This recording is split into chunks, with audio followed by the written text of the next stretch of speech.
오늘의 이야기가 여러분의 마음에 울림을 준다면 잠시 시간을 내어 이 영상을 공유해 주십시오. 여러분의 작은 나눔이 다른 이에게는 귀한 은혜의 씨앗이 될 수 있습니다. 구독과 좋아요는 저희가 이 여정을 계속해 나가는데 큰 힘이 됩니다. 주님의 이름으로 여러분의 삶에 평안과 축복이 가득하기를 기도합니다. 이제 오늘의 이야기를 시작하겠습니다. 여러분, 당신의 잠재력은 무엇이라고 생각하십니까? 당신의 미래는 어떤 모습입니까? 매일 아침 거울 앞에 섰을 때 그 안에서 누구를 보고 계십니까? 혹시 자신감이 부족하고 모든 희망을 내려놓은 채 부서진 꿈의 조각들만 바라보는 사람이 보이지는 않으십니까? 삶의 문제들에 이리저리 끌려다니며 지쳐있는 모습은 아닙니까? 오늘 저는 여러분께 간절히 청합니다. 당신의 손을 예수 그리스도의 손에 포개어 놓으십시오. 더 이상 문제에 의해 좌우되는 삶을 멈추고 성령님께서 주시는 거룩한 꿈에 이끌리고 영감을 받는 삶을 시작하십시오. 성경은 말씀하십니다. 믿는 자에게는 능치 못할 일이 없느니라. 이 구절이야말로 여러분의 거울에 매일 아침 볼 수 있도록 선명하게 새겨두어야 할 약속의 말씀입니다. 오늘 저는 여러분이 자신의 잠재력을 온전히 발휘하고 아무런 한계 없이 삶을 살아가는 비결을 발견하기를 소망합니다. 마태복음 17장 20절 말씀을 함께 보겠습니다. 예수께서 제자들에게 이르시되 너희의 믿음이 작은 까닭이니라. 진실로 너희에게 이르노니 만일 너희에게 믿음이 겨자씨 한 알만큼만 있어도 이 산을 명하여 여기서 저기로 옮겨지라 하면 옮겨질 것이요 또 너희가 못할 것이 없으리라. 생각해 보십시오. 성경에 단 이 한 구절만 기록되어 있다 할지라도 성경은 이 세상에서 가장 강력한 책이 될 것입니다. 하나님 아버지, 주님의 집에 모여 기쁨을 나눌 수 있게 하시니 감사합니다. 갈보리 언덕의 그 거친 십자가 위에서 우리를 죄와 사탄의 권세로부터 구원하시기 위해 돌아가신 예수 그리스도의 은혜에 감사드립니다. 하지만 구원받은 우리가 그저 종교적인 사람으로만 머물러 하나님께서 우리 삶에 맡기신 거룩한 사명을 완수하지 못하는 일이 없도록 도와주시옵소서. 예수님의 이름으로 기도합니다. 아멘. 이야기를 시작하며 먼저 말씀드리고 싶은 것이 있습니다. 바로 한 아이가 가진 잠재력을 결코 과소평가하지 말라는 것입니다. 하나님께서 이스라엘 백성을 이집트의 노예 생활에서 해방시키고자 하셨을 때 그분은 거대한 군대를 보내지 않으셨습니다. 대신 나일강에 띄워진 바구니 속에 한 아기를 보내셨습니다. 그의 이름은 모세였습니다. 그 아기는 자라서 유대 민족을 이집트에서 이끌어낸 위대한 해방자가 되었습니다. 하나님께서는 그 아기를 통해 강력했던 이집트 제국을 무너뜨리셨고 이스라엘이라는 약속의 땅으로 백성을 인도하셨습니다. 그리고 이스라엘 민족을 통해 수많은 예언자들이 나왔고 성경 말씀이 기록되었으며 마침내 구원자 예수 그리스도께서 이 땅에 오셨습니다. 하나님께서는 한 아기를 통해 온 세상을 바꾸셨습니다. 하나님께서 당신과 저를 죄의 속박에서 해방시키고자 하셨을 때도 마찬가지였습니다. 그분은 베들레헴의 한 마구간 구유의 아기를 보내셨습니다. 그 아기는 헤롯 대왕을 두려움에 떨게 했습니다. 그 아기는 사탄과 지옥의 모든 권세를 정복했습니다. 그리고 그 아기는 당신과 저를 포함한 우리 모두를 죄와 사탄의 권세로부터 자유롭게 했습니다. 하나님께서 기름 부으신 한 아이의 능력을 절대로 얕보지 마십시오. 잠재력을 깨우는 첫 번째 원칙은 바로 하나님을 아는 지식을 얻는 것입니다. 지식에는 힘이 있습니다. 지금 제 손에는 모든 지식의 근원이자 지혜의 샘물이 담긴 책이 들려 있습니다. 이 강력한 책의 저자는 바로 성령 하나님이십니다. 우리는 성부 하나님, 우리를 위해 죽으신 성자 예수님, 그리고 지금 이 땅에 우리와 함께 하시며 하나님 아버지 앞에서 우리의 변호자가 되어주시는 성령님이 계심을 기억해야 합니다. 이 책의 페이지들을 읽어보십시오. 그러면 당신의 무미건조하고 우울했던 삶이 능력과 열정, 그리고 신성한 목적으로 폭발하게 될 것입니다. 이 책 안에는 당신의 무한한 잠재력이 담겨 있습니다. 당신이 지금 마주하고 있거나 앞으로 마주하게 될 모든 위기에 대한 해답이 이 안에 있습니다. 저는 이 세상 모든 도서관의 책을 다 갖는 것보다 이 책의 단 한 페이지를 갖는 것을 택하겠습니다. 우리 사회는 지금 길을 잃은 세대들로 가득합니다. 그들은 끝없는 쳇바퀴 속에서 헤매고 있습니다. 하지만 그 경주는 결코 이길 수 없는 싸움입니다. 만약 당신 주변에 그 쳇바퀴 경주에서 이겼다고 말하는 사람이 있다면 그는 아마도 그저 가장 지친 사람일 뿐일 겁니다.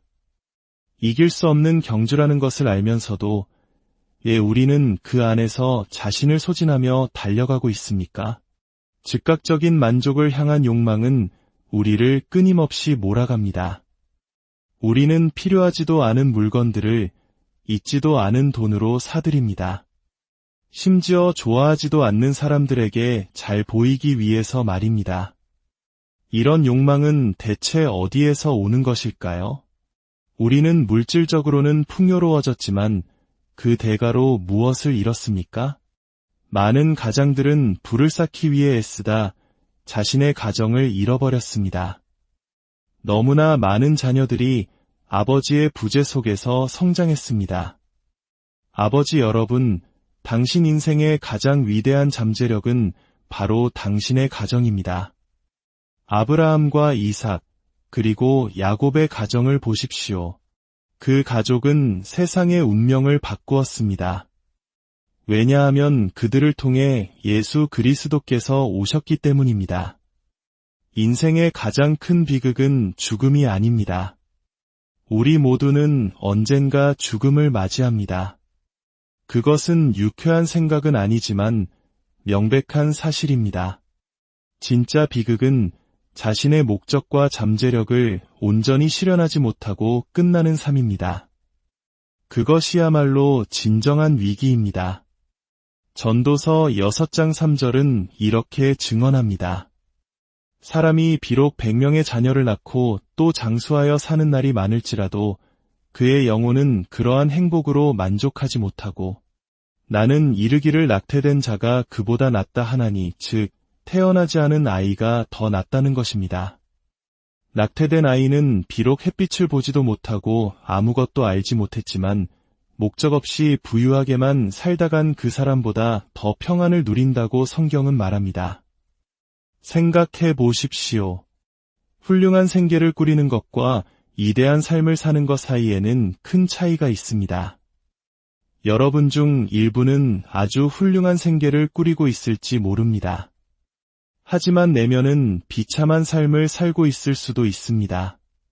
평안도, 기쁨도, 소망도 없는 삶, 사랑이 메마른 삶을 살며 인생의 참된 즐거움을 누리지 못하고 있을 수 있습니다. 그리고 그렇게 된 것은 바로 당신이 선택한 생각의 방식 때문이며 그것은 온전히 당신의 선택이었습니다.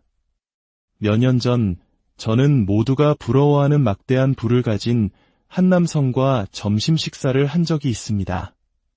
그는 건강 문제로 약을 먹으며 겨우 식사를 하고 있었습니다. 반면에 저는 매콤한 음식을 맛있게 즐기고 있었죠. 그의 결혼 생활은 파탄 직전이었고 10대 딸은 마약에 중독된 상태였습니다. 아들은 감옥에 있었고 그는 스스로 생을 마감할 생각까지 하고 있었습니다. 그는 분명 훌륭한 생계를 꾸리고 있었지만 그의 삶은 더없이 비참했습니다. 여러분은 어떤 삶을 살고 있습니까? 많은 분들이 자신의 잠재력을 충분히 발휘하지 못하고 있습니다. 하지만 하나님께서는 당신이 이해할 수 없는 평안을 누릴 수 있도록 길을 열어두셨습니다.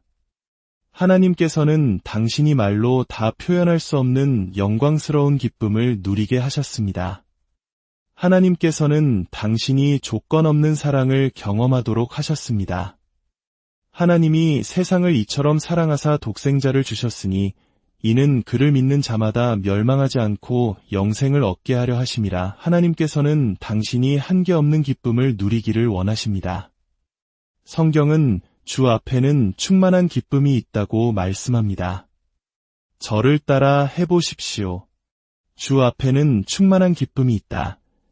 다윗은 아침에 기쁨이 오리라고 노래했습니다.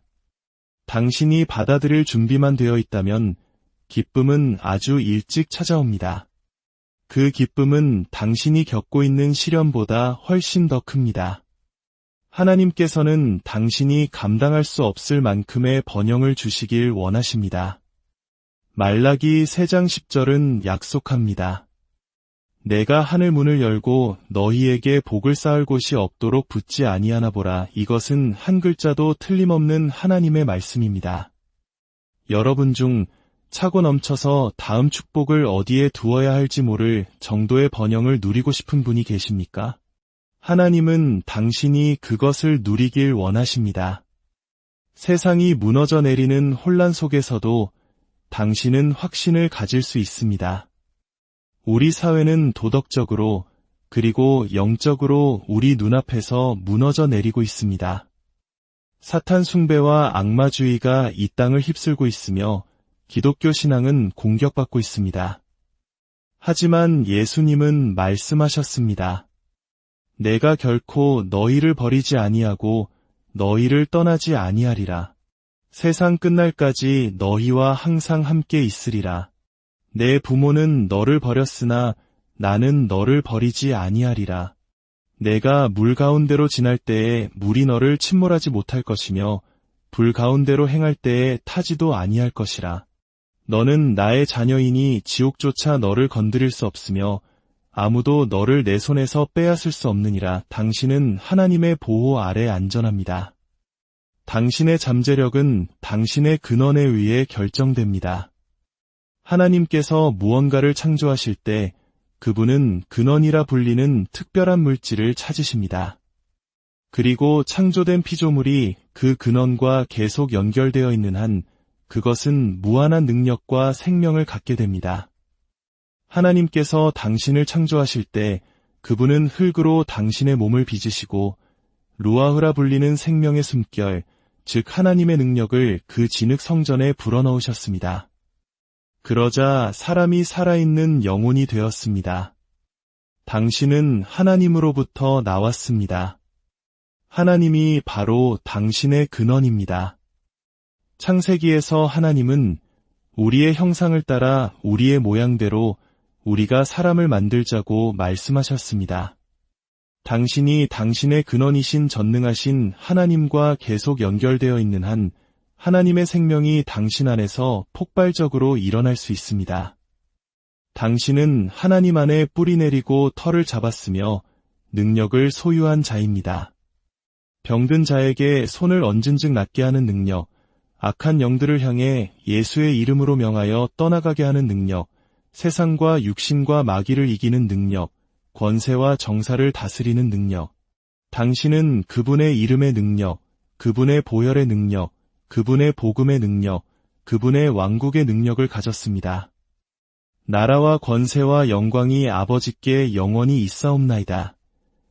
주님께 찬양을 올려드립시다. 당신이 하나님으로부터 나왔기에 살기 위해서는 반드시 하나님과 연결되어 있어야 합니다. 어떻게 연결될 수 있을까요? 바로 그분의 말씀을 통해서입니다. 기도를 통해서입니다. 예배를 통해서입니다. 예수님은 말씀하셨습니다. 나는 포도나무여 너희는 가지라. 그분의 메시지는 명확합니다. 나와 붙어 있어라. 그렇지 않으면 너희는 죽을 것이다. 나 없이는 너희가 아무것도 할 수 없다. 나 없이는 너희에게 아무런 잠재력도 없다. 그리스도를 통해 나는 모든 것을 할 수 있지만 그리스도 없이는 아무것도 할 수 없습니다. 당신의 잠재력은 믿음으로 활성화됩니다. 하나님은 믿음으로 일하십니다. 만약 당신이 하나님처럼 기능하지 않는다면 당신은 오작동하고 있는 것입니다. 만약 당신이 믿음으로 행하지 않는다면 당신은 당신 자신의 육신의 힘으로 일하고 있는 것입니다. 성경은 말합니다. 믿음이 없이는 하나님을 기쁘시게 하지 못하나니 저와 함께 외쳐봅시다. 믿음이 없이는 다시 한번 믿음이 없이는 기쁘시게 하는 것이 불가능하다. 오직 의인은 믿음으로 말미암아 살리라. 믿음은 세상을 이기는 승리입니다. 믿음은 선택사항이 아니라 필수 요건입니다. 믿음은 감정이 아니라 실체입니다. 보이지 않는 것들의 증거입니다. 믿음은 기적을 요구하는 것이 아니라 기적을 창조합니다. 믿음은 하나님이 실제하시기를 바라는 것이 아니라 하나님의 말씀이라는 증거에 근거하여 그분이 실제하심을 아는 것입니다. 여기 실제 있었던 이야기를 하나 들려드리겠습니다. 니크라는 이름의 남자가 있었습니다. 그는 건강하고 힘센 철도 노동자였고 동료들과도 잘 지냈습니다. 하지만 그는 마음속 깊이 비관적인 사람이었습니다. 항상 최악의 상황이 자신에게 닥칠 것이라고 예상하며 살았습니다. 어느 여름날 니크는 우연히 수리 중이던 냉동 화물칸에 갇히게 되었습니다. 그는 공황 상태에 빠져 주먹이 피투성이가 되도록 벽을 두드렸고 목이 쉴 때까지 소리쳤습니다. 니크는 화물칸의 온도가 영하라고 굳게 믿었습니다. 여기서 나가지 못하면 나는 얼어 죽고 말 거야. 그는 구석에서 종이 상자를 하나 발견하고는 걷잡을 수 없이 몸을 떨며 아내에게 보내는 메시지를 휘갈겨 썼습니다. 너무 추워. 몸의 감각이 점점 사라지고 있어. 이대로 잠들 수만 있다면 이게 내 마지막 말이 될지도 몰라. 다음날 아침 동료들이 화물칸 문을 열었을 때 그들은 니크의 시신을 발견했습니다. 부검 결과 모든 신체적 징후는 그가 동사했음을 가리켰습니다. 하지만 놀라운 사실이 있었습니다. 그 화물칸의 냉동장치는 고장 나 있었고 내부 온도는 섭씨 16도 아래로 내려간 적이 없었습니다. 신선한 공기도 충분했습니다. 니크는 결국 자신의 생각 때문에 죽은 것입니다. 이것은 실화입니다.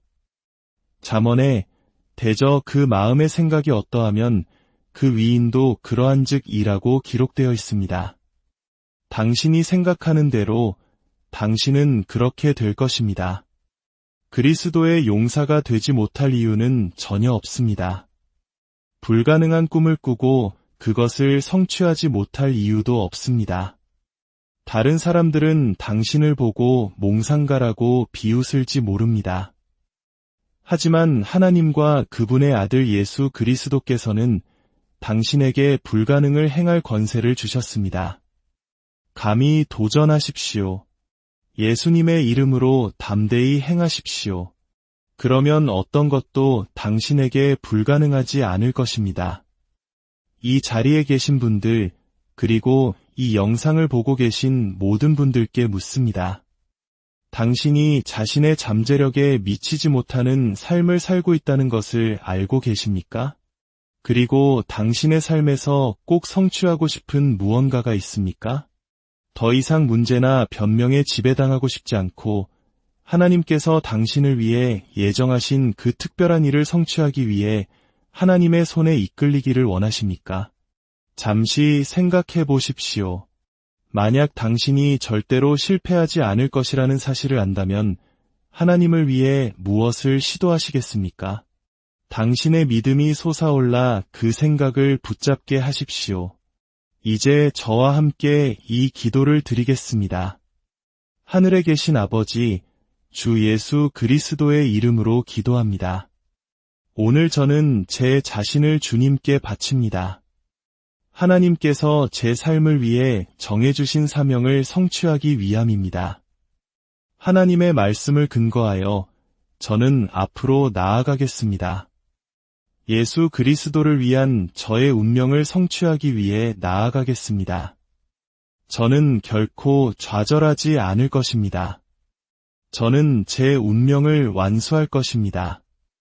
예수님의 이름으로 기도합니다. 아멘. 성령님은 당신을 인도하고 병든 몸을 치유하며 중독의 사슬을 끊을 능력을 가지고 계십니다. 성령님은 고통받는 자에게 평안을, 상처 입은 자에게 소망을 가져다 주십니다. 이제 주님의 이름으로 여러분을 축복합니다. 여호와는 내게 복을 주시고 너를 지키시기를 원하며 여호와는 그의 얼굴을 내게 비추사 은혜 베푸시기를 원하며 여호와는 그 얼굴을 내게로 향하여 드사 평강 주시기를 원하노라.